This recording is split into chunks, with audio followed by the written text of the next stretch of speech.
ილია მეორის გარდაცვალების გამო სამძიმრის წერილს აქვეყნებს ამერიკის სახელმწიფო მდივანი მარკო რუბიო. ჩვენ გლოვობთ მისი უწმინდესობის სრულიად საქართველოს კათოლიკოს პატრიარქის ილია მეორის გარდაცვალებას და გულწრფელ სამძიმარს ვუცხადებთ ქართველ ხალხს, ისევე როგორც საქართველოს მართლმადიდებელი ეკლესიის მრევლს. მისი სულიერი წინამძღოლობა და წარუშლელი მემკვიდრეობა მომავალ თაობებს დაამახსოვრდებათ. მშვიდად განისვენოს უწმინდესმა ნათქვამია განცხადებაში.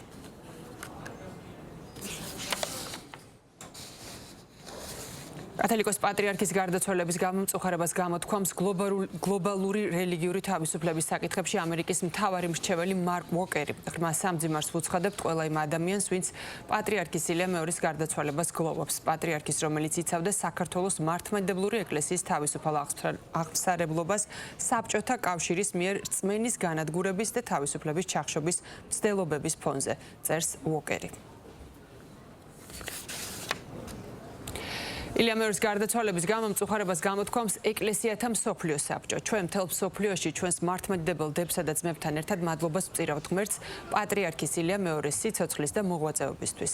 ღმერთმა მისცეს ძალა, მშვიდობა და ნუგეში ყველას, ვინც გლოვობს ამ მწუხარებისა და დანაკლისის ჟამს.